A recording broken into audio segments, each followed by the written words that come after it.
Okay, the lock went bad on this Wasatch, and I think I know why. I did not use an Energizer Max batteries replacement.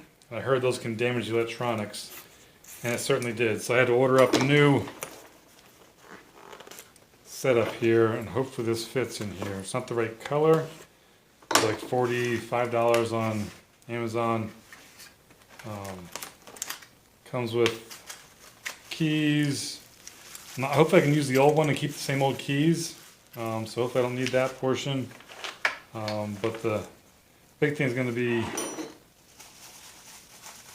the controller here, the electronics that are inside. So that part and this part are the ones that are probably definitely need to be replaced. So I'll kind of walk you through the steps to do that. So first off, the old one is shot. So I pulled the battery out already. Take your key, back key, put it in the right direction. Turn that, and that should open this. Give me 1 second. Okay, so there's black rubber caps on all these screws here. Take a little flathead screwdriver, pop them all off, and the Phillips head screwdriver screws 8 of these total. I'm going to take these off camera, so obviously 8 up and down the door, and I'll show you what's next. Okay, so covers off there. It's pretty much a piece of sheetrock covered with that black stuff, and inside here are the guts.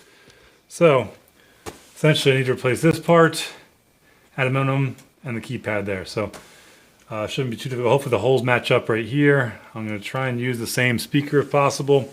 Again, replacing the minimum amount of parts as possible.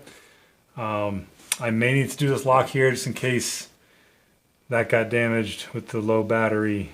And so we'll see what happens. But there's the inside of your door. So I pulled the other wires off right. This other one's the larger pigtail. Pull straight out. And that feeds through. Hopefully that pigtail fits on there. Doesn't look like that plastic part will fit through this hole, does it? Huh. It may? Okay, it does. Whew. Okay, so there's the old electronic keypad. And of course this piece here has to come off and get replaced with this one here. And it looks like it's going to be the same exact dimension, so that's good.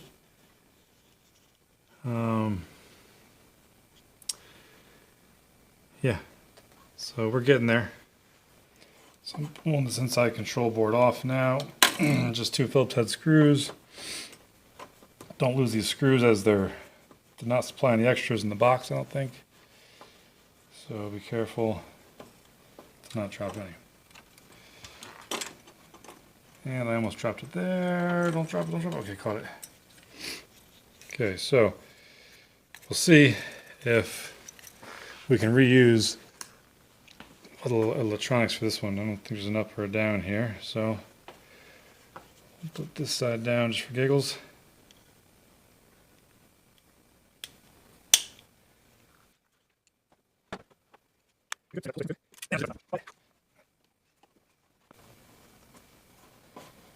So again, I think I caused this by putting a cheapo battery in there, which kind of stressed the electronics a little bit.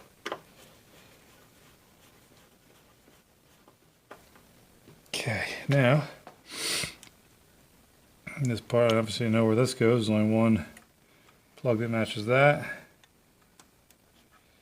There. 2-prong will go right down here maybe.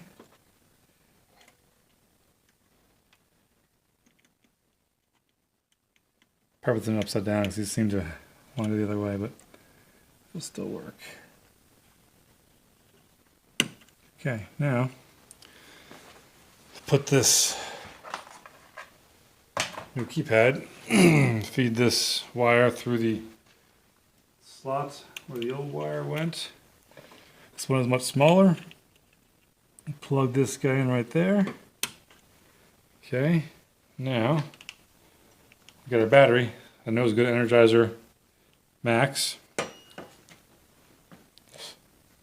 Plug this guy in here. Okay. The default code should be set to 159. So let's try this. 159. Okay, and it opened. and released. If I try to get the same, hand me that number plate there, Rick. They had different styles, like they had different number layouts. I got the same one as this one before, because I'm so used to typing in the numbers on this 4 wide, because they had 3 wide patterns, so I got that same thing. So, okay, hold that. Now, the big question is going to be if this guy will fit in the same plate. Boy, his battery holder's not nearly as... Oh, it goes in the bottom, that's why. Duh. Battery gets jammed down there. Okay, on the bottom there. Let's see if the same number plate will work. I'll mess around these wires a little bit. Okay. Fits there. Unlocks like that, so it feels pretty good. Okay, let's try one more time before I enter my new code, which I'm not going to show you obviously. So, close it. Try our 159 pound. Open. Okay, green light.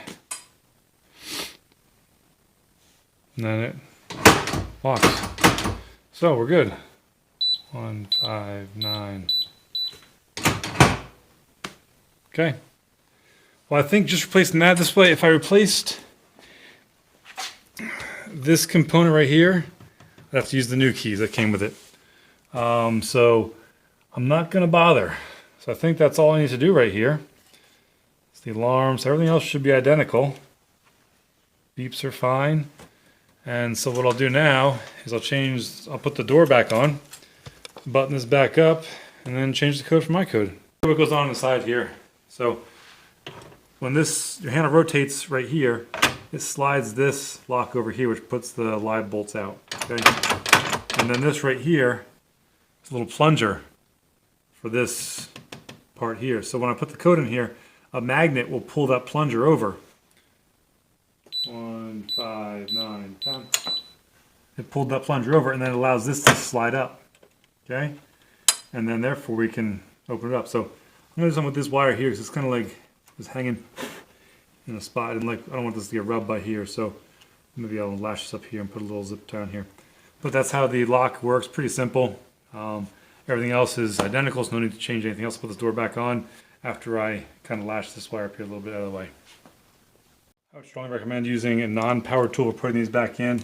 Again, this is a piece of sheetrock right here that this is going through. And if you crank down on these with an impact gun or something, you could crack the sheetrock and then have to do repairs and whatnot. So I'm not going to mess around with that. I'm just going to stick with my hand tools for tightening these 8 screws. Can't take that long in life, right? Okay, and these just snap right back on, these little screw covers. I simply probably can't see from there. Let me see if I bring one over here, I'll show you.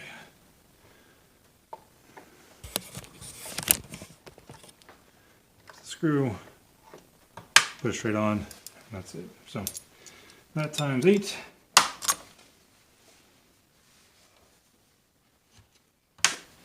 You'll be good to go. Okay, so there's the door. Put back on. I'll change the code same way before. Push that button and then enter your new code. I think that's how it works. Let me try it. I can show you my code, but put the button down.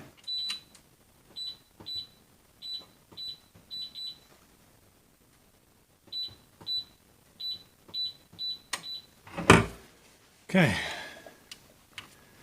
that worked. So that's all you have to do to replace that part. Just to show you real quick the part that I ordered. Take a look at that. X003S29FU9 gun safe lock, Willard lock and horn, or with something lock and horn, new BA-GSL-01, made in China. Any other writing on here? Nope. So again, the parts I've left over: the speaker, the button, the plate, and the more important heavy-duty part is this guy right here. Came with an extra key, 3 keys, but then I'd have to move keys. So this part I have for a spare now. It's the actuator. If this actuator was bad, I'll replace it, but for now, I think we've solved the problem, and now we can get back into the gun safe. So thanks for watching. I know you guys have watched some of my Wasatch gun videos in the past as far as the tours and whatnot, but there it is on how to replace the plate for a safe. Again, I got the chrome one because it was a little cheaper than the black one, so it doesn't quite match. But whatever, it works, and that's all that matters. All right, take care. Be safe out there.